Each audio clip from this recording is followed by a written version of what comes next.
Hello साथियों, एक बार पुनः आपका हार्दिक स्वागत करता हूं। तो मैं आप लोगों से ये कहना चाहूँगा कि जो ज़िंदगी है वो एक जंग जैसी है। क्योंकि भाई कोई भी कार्य हो, कोई भी क्षेत्र हो, इस आजकल के डेट में कंपटीशन बहुत बड़ा हो गया है। तो अगर यदि आपको सफलता हासिल करनी है तो आपको उस पे बहुत ज़्यादा फोकस करना होगा। क्योंकि एक पद के लिए या कोई भी कार्य ले लें, बिज़नेस ले लें, पढ़ाई ले लें, जो भी हो, एक पद के लिए लाखों अभ्यर्थी या फिर छात्र लाइन में खड़े हुए हैं। तो कृपया मेहनत करें। तो इससे पूर्व वीडियो में जो हमारा चैप्टर नंबर 5 था, जो कि समांतर श्रेणी चल रहा था, उसका मैंने 5C का क्वेश्चन नंबर 13 तक कंप्लीट करा दिया था। तो आज मैं क्वेश्चन नंबर 14 कंप्लीट कराने वाला हूँ। तो जो हमारा क्वेश्चन नंबर 14 दिया है, तो सबसे पहले हम यहाँ पे क्वेश्चन नंबर 14 लिख लेते हैं और हम प्रश्न को पढ़ते हैं। प्रश्न में दिया हुआ है यदि किसी समांतर श्रेणी के प्रथम n पदों का योग। क्या दिया है? किसी समांतर श्रेणी के प्रथम n पदों का योग दिया है। तो हम सबसे पहले यहाँ लिख लेंगे n पदों का योग। n पदों का योग दिया हुआ है 4n माइनस का n स्क्वायर। याद रखिएगा कि n पदों का योग दिया है। तो आगे कह रहा है तो इसका प्रथम पद अर्थात S1 क्या होगा? प्रथम पद अर्थात S1, तो वहाँ नीचे 1 लिखा हुआ है, तो हम यहाँ लिखेंगे n बराबर 1 रखने पर तो हमारा जो प्रथम पद आ जाएगा वो क्या होगा? S1 बराबर 4 हमारा ऐसे रहेगा, गुणे n की जगह हम 1 रख देंगे, माइनस 1 का स्क्वायर, 4 माइनस 1 एकम 1, तो घटा देंगे तो कितना आ जाएगा? 3। तो हमसे प्रश्न में पूछा जा रहा था इसका प्रथम पद क्या होगा। तो जो हमारा प्रथम पद अर्थात जो S1 है वो कितना हो जाएगा? 3 हो जाएगा। और आगे दिया है प्रथम दो पदों का योग क्या है। तो प्रथम दो पदों का योग निकालने के लिए सबसे पहले आपको S2 पता करना पड़ेगा। मीन्स अब हमें n की जगह क्या रखना होगा? 2 रखना होगा। n बराबर 2 रखने पर तो हमें 2 कहाँ रखना भाई? n की जगह, तो निकलेगा S2 हो गया। 4 ऐसे ही गुणे n की जगह हम क्या रख देंगे? 2 रख देंगे, माइनस 2 का स्क्वायर, तो हो जाएगा 2 चौको 8 और 2 दूनी 4। तो जो हमारा S2 आएगा वो कितना आएगा? 8 में से यदि हम 4 घटा देते हैं कितना आएगा? 4 आ जाएगा। अब 4 आ गया। हमसे पूछा जा रहा था प्रथम दो पदों का योग, और क्वेश्चन मार्क में कह रहा है दूसरा पद क्या है। दूसरा पद हमारा क्या होगा? तो दूसरा पद निकालने के लिए हमें पहले पद का योग और दूसरे पद का योग मिल गया है, तो हम यहाँ लिखेंगे दूसरा पद। देखिए दूसरा पद, तो दूसरा पद का क्या होगा? जो S2 है उसमें से S1 को हम माइनस कर देंगे, तो S2 कितना है हमारा?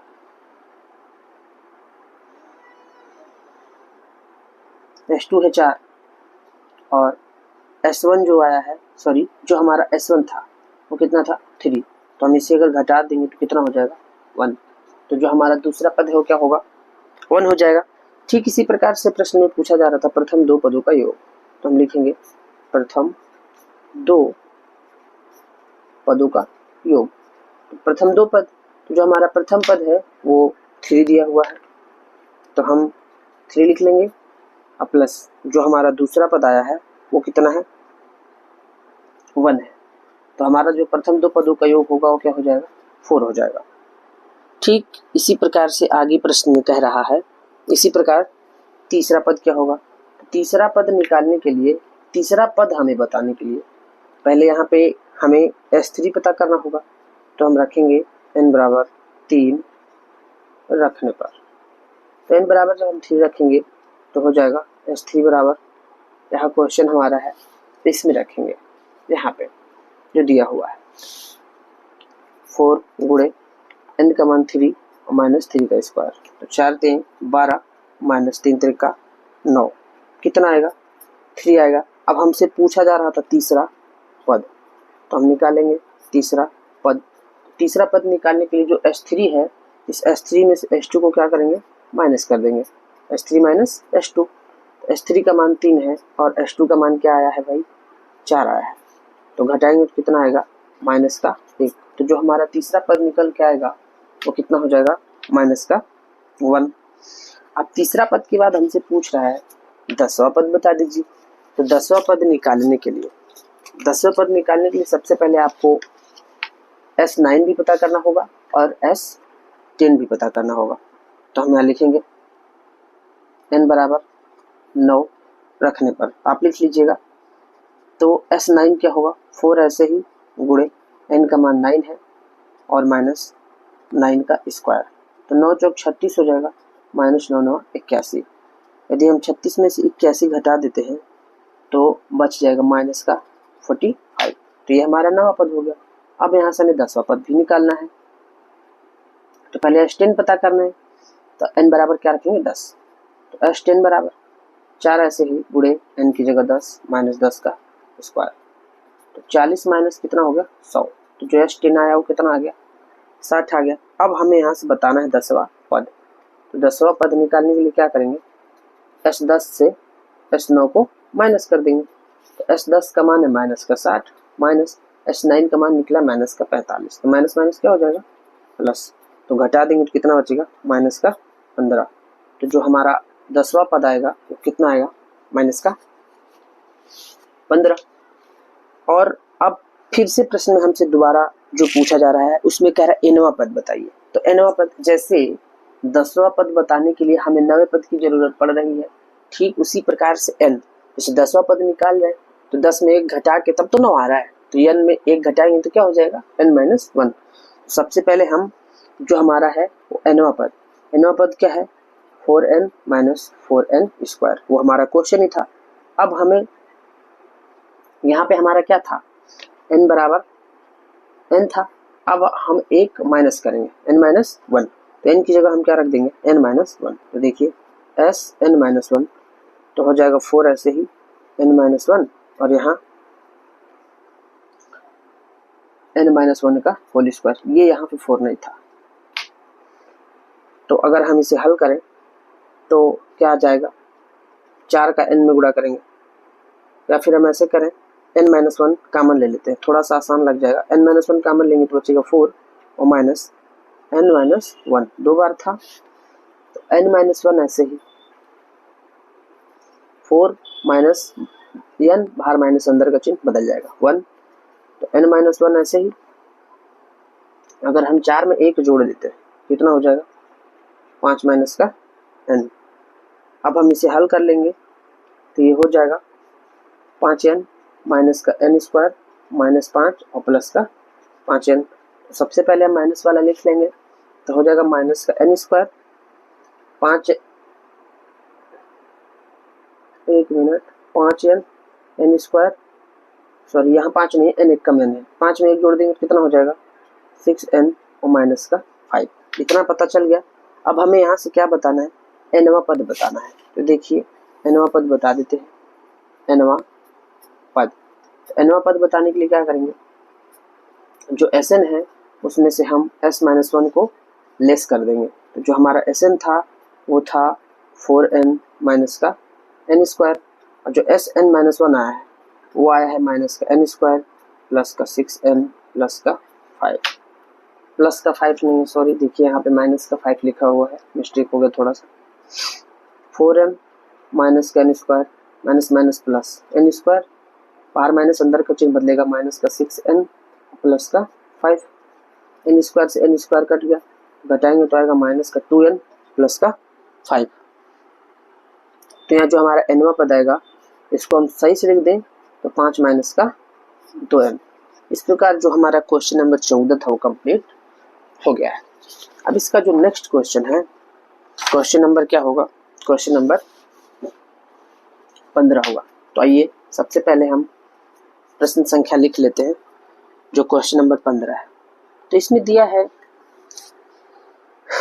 निर्माण कार्य से संबंधित किसी ठेके में एक निश्चित तिथि के बाद कार्य को विलंब से पूरा करने के लिए जुर्माना लगाने का प्रावधान इस प्रकार है। तो जैसे मेरा कहना ये है कि क्वेश्चन दिया है तो कह रहा है कोई कार्य करना है, तो एक डेट फिक्स है कि भाई इतने डेट तक आपको कार्य करना है। अगर उससे एक्स्ट्रा होगा तो जो भी कंपनी है या फिर ठेकेदार है वो आपके ऊपर जुर्माना लगाएगी। तो कह रहा है पहले दिन के लिए 200 रुपये जुर्माना है, और दूसरे दिन के लिए 250 और तीसरे दिन के लिए 300, अर्थात उत्तरोत्तर दिन का जुर्माना अपने से ठीक पहले दिन के जुर्माने से 50 रुपये अधिक है। तो हम यहाँ लिख देते हैं थोड़ा सा, पहले दिन के विलंब के लिए जुर्माना कितना है। पहले दिन के लिए हमारा 200 रुपये है, ठीक। तो दूसरे दिन के लिए क्या हो जाएगा, पहले दिन से दूसरे दिन के लिए 50 रुपये का डिफरेंट आ रहा है, कितना हो गया 250, ठीक 250 हो गया। ठीक इसी प्रकार से तीसरे दिन का क्या होगा, तीसरे दिन का हो जाएगा 300। तो आगे प्रश्न में दिया है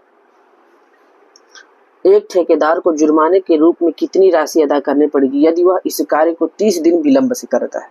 तो 30 दिन देरी कर दिया, जितना समय दिया गया था उससे वो ज़्यादा 30 दिन विलंब कर दिया। तो पहले दिन के लिए 200 था, दूसरे दिन के लिए 250 हो गया, तीसरे दिन के लिए 300 हो गया, डाट डाट डाट डाट 30 दिनों तक। कितने दिनों तक, 30 दिनों तक का हमें बताना है कि जो टोटल रुपए होंगे वो कितने हो जाएंगे। ए का मान तो हमारा 200 है, बी का मान क्या होगा, घटा देंगे तो 50 बचेगा, और एन का मान कितना है 30। तो हम यहाँ फार्मूला रखेंगे एस एन बराबर n by 2 2a plus n minus 1 into d. तो जो एन का मान है वो 30 है, 30 दिनों का बताना था। तो ऐसे ही ए का मान 200 प्लस 30 माइनस 1 इंटू डी का मान कितना है 50। तो अगर हम इसे 2 से डिवाइड कर दें तो 15,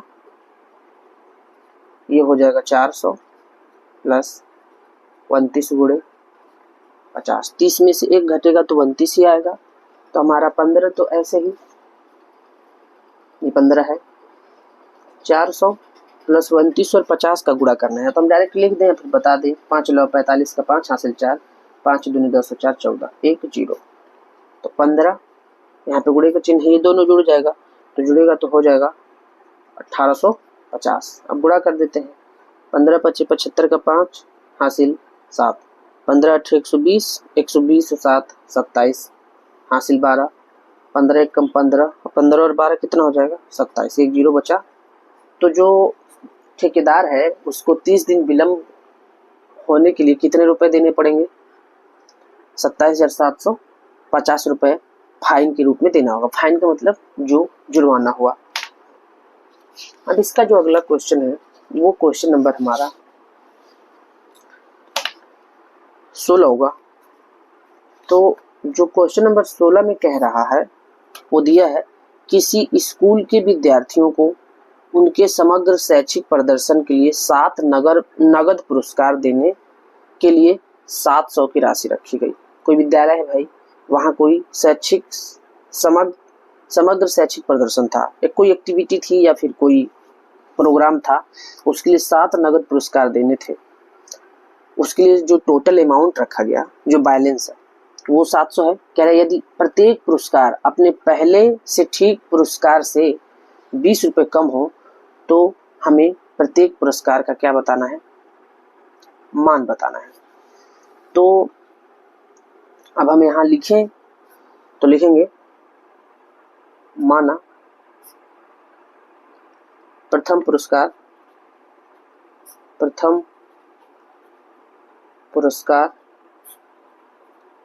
की राशि x रुपए है। प्रथम पुरस्कार की राशि कितनी हो गई x रुपए। तो ठीक जो इसका अगला पुरस्कार होगा वो इससे ठीक क्या होगा 20 कम होगा। तो हम अब यहाँ हिंदी लिख के आपको आपके सामने शो करें या फिर डायरेक्ट लगा दें, ये तो आपका होगा। चलिए क्या लिखें, दूसरे पुरस्कार की राशि क्या होगी, चलिए लिख ही देते हैं, नहीं लिखेंगे फिर भी सही है, हम आप समझ रहे हैं। दूसरे पुरस्कार की राशि क्या हो जाएगी, x माइनस 20। इसी प्रकार से तीसरे पुरस्कार की राशि क्या हो जाएगी, अब इसमें 20 और माइनस करना है, तो x माइनस 20 कितना हो जाएगा, x माइनस 40। फिर चौथे पुरस्कार की राशि क्या होगी, अब 40 में 20 और लेस करेंगे तो 60 हो जाएगा। इसी प्रकार से पांचवें पुरस्कार की राशि क्या होगी, x माइनस 100 हो जाएगा। फिर छठवें पुरस्कार की राशि क्या होगी, x माइनस 120 हो जाएगा। फिर 7 पुरस्कार थे टोटल, तो सातवें पुरस्कार की राशि क्या हो जाएगी, x माइनस 140। यही तो होगा, उस बीच में छूट गया, 140 तक नहीं जाना चाहिए था। 60 में 20 जोड़ेंगे भाई तो यहाँ पे 80 होगा और यहाँ 100 हो जाएगा, और यहाँ क्या है टोटल 120 है, थोड़ा सा मिस्टेक हो गया है, आप लोग देख लीजिएगा। ये 80 लिखा हुआ है, 8 है और ये 100 है और ये 120 है। तो सातों पुरस्कारों की कुल राशि कितनी थी, सातों पुरस्कार की कुल राशि कितनी थी हमारे पास, 700। तो हम यहाँ पे ऐड कर देंगे x minus 20, x minus 40 plus x minus 60, x minus 80, x minus 100, फिर x माइनस 120 बराबर टोटल कितना है, 700। हम अगर इन टोटलों को ऐड करते हैं तो हो जाएगा 7x माइनस 420 बराबर 700। इसे हल करेंगे तो 7x बराबर 700, तो ऐसे ही ये माइनस का है, पक्षांतर कर देंगे तो प्लस का हो जाएगा। तो 7x बराबर जोड़ेंगे तो हो जाएगा 1120। तो जो हमारा यहाँ पे 7 है वो कहाँ चला जाएगा, बटे में, क्योंकि गुणा कर रहे हैं। 7 से डिवाइड करेंगे, 7 एकम 7, 4 बचेगा, 7 छंग 42। तो जो हमारी प्रथम पुरस्कार की राशि आई है तो कितने रुपए आ गया, x रुपए आ गया।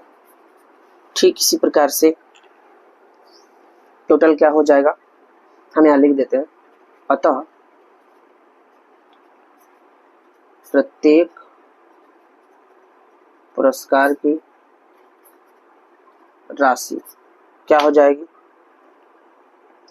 पहला तो 160 है, 160 में अब देखिए 20 माइनस हो रहा है तो 140 रुपए हो जाएगा, 140 के बाद 120 हो जाएगा, 120 के बाद 100 हो जाएगा, 100 के बाद 80, 80 के बाद 40, तो 1 2 3 4 5 6,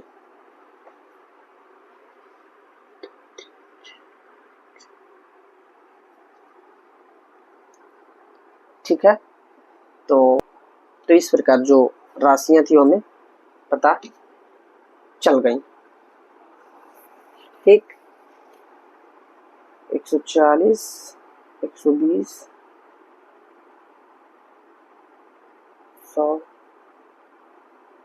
और जो लास्ट वाली राशि आ जाएगी वो 40। ठीक है, अभी तो सही है। जो नेक्स्ट हमारा क्वेश्चन है अगला, इसका जो 5C का लास्ट और अंतिम प्रश्न होगा उसको हम देखते हैं, जो कि हमारा क्वेश्चन नंबर है 17। तो 17 नंबर क्वेश्चन में दिया है, एक स्कूल के विद्यार्थियों ने वायु प्रदूषण कम करने के लिए स्कूल के अंदर और बाहर पेड़ लगाने के बारे में सोचा। एक विद्यालय है, वायु प्रदूषण हो रहा था, उसको कम करने के लिए विद्यालय के छात्र हैं, विद्यालय के अंदर और बाहर क्या लगाना चाहते हैं, पेड़ लगाना चाहते हैं। तो कर यह निर्णय लिया गया कि प्रत्येक कक्षा का प्रत्येक अनुभाग, भाई अनुभाग का मतलब होता है सेक्शन, जैसे किसी विद्यालय में बच्चे ज्यादा हो जाते हैं, मैंने मान लिया क्लास 6 है उसमें 1000 बच्चे हैं तो सेक्शन तो बनेगा, जैसे section A B C D, उसी को बोलते हैं हिंदी में अनुभाग। तो लिखा यह निर्णय लिया गया कि प्रत्येक कक्षा का प्रत्येक अनुभाग अपनी कक्षा की संख्या के बराबर पेड़ लगाएगा।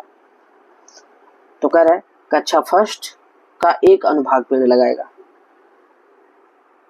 और फिर कह रहे कक्षा सेकंड का अनुभाग 2 पेड़ लगाएगा, और कक्षा से थर्ड का 1 अनुभाग 3 पेड़ लगाएगा इत्यादि, और ऐसा कक्षा 12 तक चलते रहेगा। कह रहे प्रत्येक कक्षा के 3 अनुभाग है, मतलब हर क्लास के कितने सेक्शन बने हुए हैं, 3 सेक्शन बने हुए हैं। तो हम यहाँ प्रश्न में पहले लिख देते हैं प्रत्येक कक्षा के लिए कितने अनुभाग हैं, 3 अनुभाग हैं, 3 अनुभाग हैं, मतलब 3 सेक्शन हैं। तो हम यहाँ लिख देते हैं कक्षा फर्स्ट के द्वारा लगाए गए कुल पेड़। तो प्रत्येक कक्षा के कुल कितने अनुभाग है, 3 अनुभाग है, तो यहाँ हो जाएगा 3 × 1 बराबर कितना हो जाएगा 3। इसी प्रकार कक्षा जो सेकेंड के द्वारा लगाए गए पेड़ होंगे वो कितने हो जाएंगे, 3 × 2 बराबर कितना हो जाएगा 6। इसी प्रकार क्लास जो थर्ड है उनके द्वारा लगाए गए जो पेड़ होंगे वो कितने होंगे, 3 × 3 बराबर 9। ये प्रक्रिया किस क्लास तक चलती रहेगी, 12वीं क्लास तक चलती रहेगी। तो अगर हम यहाँ श्रेणी बनाए तो हमारी जो श्रेणी बनेगी वो क्या बन के आएगी, श्रेणी बनेगी 3, 6, 9 ... कुल कितने क्लास हो रहे हैं, 12 हो रहे हैं। तो यहाँ हो जाएगा 12, हम पदों तक लिखें या लिख देते हैं 12 कक्षा तक। तो जो A का मान होगा वो 3 हो जाएगा, और D का मान भी 3 हो जाएगा, और N का मान जो हमारा है वो कितना होगा 12। तो हमें यहाँ बताना है जो टोटल विद्यालय के क्लास हैं, मीन्स 12 क्लास तक के जो भी बच्चे हो रहे हैं टोटल कितने पेड़ लगेगा। तो फार्मूला होगा Sm बराबर n/2 2a + n - 1 × d। अगर हम इसे हल कर लें तो 12/2 तो ऐसे ही 2a का मान 3 है प्लस n का मान 12 है और d का मान कितना है 3 है। तो 2 से 12 को डिवाइड करेंगे 6 बच जाएगा। 6 12 में से 1 घटेगा 11 और 11 का 3 में गुणा कर देंगे 33। तो 6 तो ऐसे ही यहाँ किसका चिन्ह लगेगा गुणे का। 33 और 6 कितना होता है 39, गुणा कर दीजिए 6 9 54 का 4 हासिल 2 और 6 3 18 18 5 23।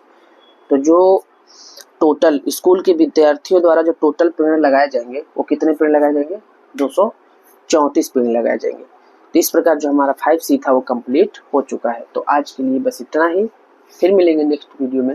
जय हिंद।